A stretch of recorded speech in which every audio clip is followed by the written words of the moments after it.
Good evening, everyone.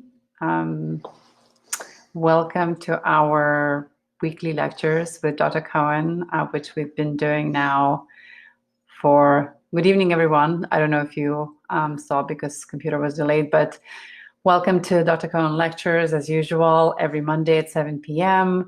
We've been doing them for now a month and a half. And again, we're very grateful for such a positive response. And a lot of people are telling us how much they're learning from these lectures and how much needed support they're receiving from Dr. Cohen through his meditations and messages of hope, and actually scientific explanations for the reasons of virus mutation and how our body, is capable to deal with the virus if has, the right equipment and the right supplements. But tonight we're going to talk about how can we prevent to form bad habits that stop us from reaching a full potential, whether in our physical health, in our mental health, or our spiritual, emotional health. So that's a very interesting topic that a lot of you had interest in. And the second topic, we're going to talk about how do we build resilience when we are exposed and bombarded to so many toxins, heavy metals, and poisons, man-made poisons from the environment and without food and water. So Dr. Cohen is going to go into what can we do in our everyday living and our nutrition and supplementation for us to stay healthy and resilient in these uncertain times. And we, as usual, we're going to end with a meditation, wonderful meditation from Dr. Cohen, specially guided for you. And just as a reminder, we are open for business, our office. I know Jorge and I are here to serve you guys and answer all the questions. And we schedule virtual appointments. We fully back in stock with all the supplements. The supply chain has resolved all the issues. So we are open, we are here. And if anybody has any questions, just please email us. We always get back to you guys as soon as we can. So enjoy your evening. And if you have any questions, as usual, please type it below and Dr. Cohen will address throughout his talk. Thank you. Thanks for coming again. And here we go again. I had a text from a dear friend and patient who's been on viral defense since it came out and has been taking it religiously, and said that he was starting to have a bad reaction. Well, there's no bad reaction. It's what you can handle. So far, we haven't had one person, and we've had quite a few people on viral defense. Nobody has come down with the virus that we're aware of. At least nobody's informed us that they had the virus. So it's working as intended. Now, what's the problem with the flavor? It has all the herbs, which are 6 of the most powerful herbs on the planet, earmarked for the immune system and for viruses, are based on bitters. And a lot of people are not used to bitters, especially in the West. Well, a lot of people that in the East are used to bitters. They're part of the lifestyle, especially in places like Korea with kimchi, and the Middle East, they have a lot of pickled foods. And so what happens with this? What's the most dangerous thing to be walking around today with the COVID-19 virus is having a toxic immune system. And when you take viral defense, that's going to start a die-off of pathogens. And the die-off is the bad reaction. So what I recommend for people, because I don't recommend today, especially with some of the reports that just came out of Washington, that we cease taking it because we're getting a nauseous reaction or we don't like the flavors. I personally like the flavor. So what I would recommend is that for temporarily, till you get used to it, is get some Manuka honey. They even sell Manuka honey, I believe, in Trader Joe's, but you can get it online in Whole Foods. And take just a tip, almost nothing, and put it with the drops. And if you have to cut the drops, instead of ceasing to take it, cut it down to a half what you were taking for a few weeks until your body gets used to it again. And that should help. Once you're balanced and safe, the bad taste shouldn't disappear. But we do have 6, and in the 6, they're very, very, very potent, and you do get a die-off. And when the toxic bacteria starts dying off, they decompose, and you get some autotoxemia. In other words, your own body starts producing the toxins, and hopefully the antibodies that we're doing will clean up the mess. Okay, the next question is, where are all these toxins coming? Now, if you live in California, but live anywhere in the world, anybody that's been to Beijing or Shanghai or any of the Chengdu in China, and we have a lot of patients actually in China, they are suffering from different types of toxins. And those toxins from industry, and they travel across the Pacific Ocean, and 1/4 of them reach California. So we're constantly exposed to toxins. And so we have to clean out. What we do with patients, if we find them very toxic, and I'll go into a little bit because it's important to understand how you differentiate, because the science has changed quite a bit over the years, is that if people are suffering, so in the old days, when I first started out many, many years ago, when I was young and handsome, we used to measure, there was only full body testing. And we had a list of toxins. We used a lab in Atlanta, Georgia, and that would tell us that the person is carrying toxics. And we would do different cleansings and different diets and different supplements. Particularly hawthorn and garlic was one of the major ones for getting out certain toxins. And we knew they were toxic. But the truth is, every one of us has a totally different genetic history. And some of us actually make enzymes that together with the antibodies, remember proteins and antibodies merge together. And that's one of the things we're doing with the viral defense program. That when they're merged together, some of us can clear them. So not everybody gets totally sick. Some people have better genetics, and some people just go near the stuff and they fall apart. Everybody's different. Like when I did the genetic testing on myself, I had a bad time with tobacco smoke and benzene. Those are the 2 things that showed up for me. Somebody else might have something else. So we have antibody testing, similar like you're hearing now with the COVID-19, to see if somebody was exposed. They're available and they're accurate.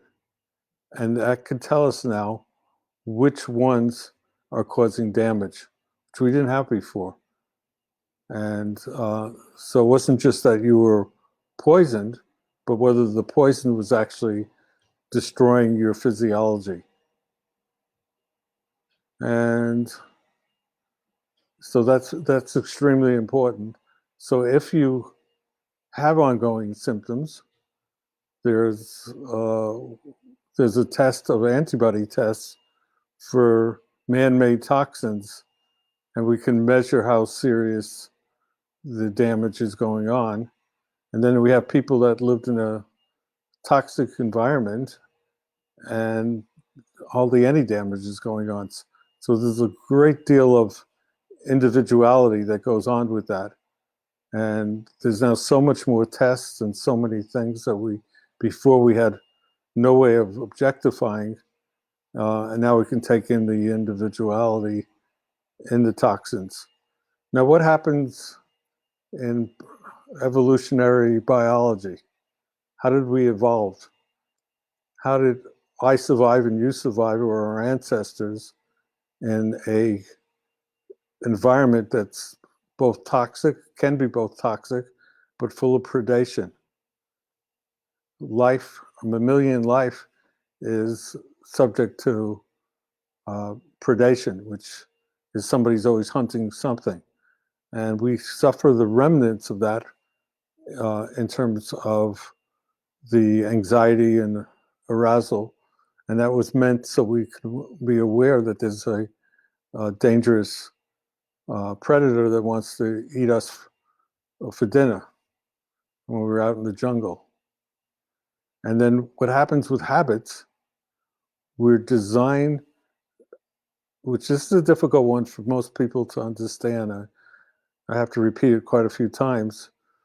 We are designed to repeat past behaviors because we survived. We literally survived. Nobody ate us. We're still alive. We're still living a life. And so our subconscious tells us, keep repeating it. And at different levels, that rules our day.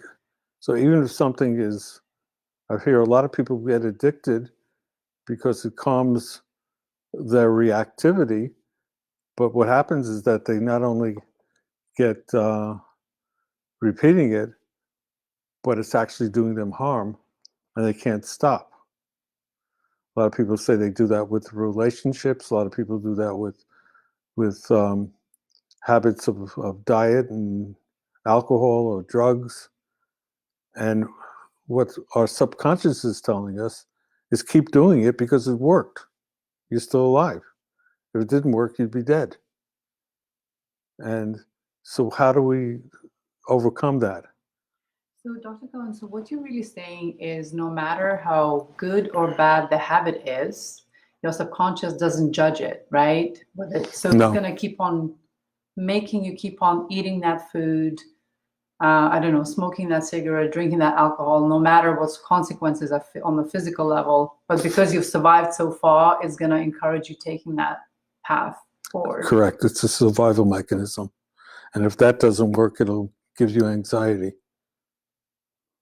So you'll be subject to more epinephrine and norepinephrine and epinephrine, and you'll start losing your dopamine, and your quality of life will go way down. And that's what we see very often with people. And so people actually get the energy from their survival. And how do you break that habit? The only way I know that works is to override it with new habits. So literally changing everything you do with something brand new, something you've never done before. And by doing that, you get different, what's called neosynaptic genesis. You start making different synaptic connections with the nervous system. And the more you do it, the more you'll start living a life of the moment instead of a life of the past. If you live in the past, you tend to do what you did in the past because you survived. You'll eat the same foods, you'll have the same type of friends, you'll have the same type of relationships. It's only when you need to change that you begin to evolve higher. But I think most people are struggling with that change. You know, we all know that exercise is good for us. We should not be eating sugar. We should not be doing all of these things. However, not everybody exercises, and a lot of people have, bad diet decisions. So we know that evolutionarily we arrive to the place that we know that it's good for us. But what is really stopping us from taking that action? Fear of dying. That if we change what we do, we have a subconscious fear that we're going to die because our defense will go down. And that there's predation all around us. And the way to start doing it, it's the same as learning. When you're learning, you're overcoming the past. You're forcing your brain to work. And that's literally, the more you repeat something new, the stronger it becomes. All learning is synaptic repetition. You want to learn a new language, you have to keep repeating it until you have it. You want to learn science, you have to repeat it, and then you build on it. So our habits are to keep us alive, but not to allow us to grow. Growing is battling with what keeps us from being who we are and overcoming it and being challenged and overcoming our fears. So if we want to talk about shamanism and other things like that, we want to make our fears our allies. Same thing with multiverses and universes. We can breed a new universe by willing to accept the death of an older universe. And that's, so as far as changing habits, is do something differently. Anything, it really doesn't matter, even if it's a walk in the park. Change your diets, meditate, be peaceful, and don't make your struggles personal. They're part of growing. And seeing this environment that we have now that's put so many of us into panic as an opportunity to grow. So in physics, the faster something becomes, the heavier it becomes, and it begins to concretize, and you can build something new.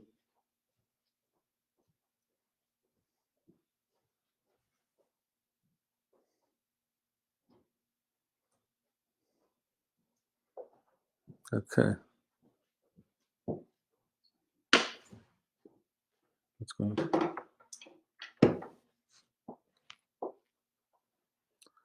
All right. So what you're really saying that habits keep us where we are, and facing the fear, this is the only way to grow. Yeah, that's how all mammals survived. Otherwise, there'd be nobody left. So there's a purpose for survival. Consciousness is concretizing something that hasn't been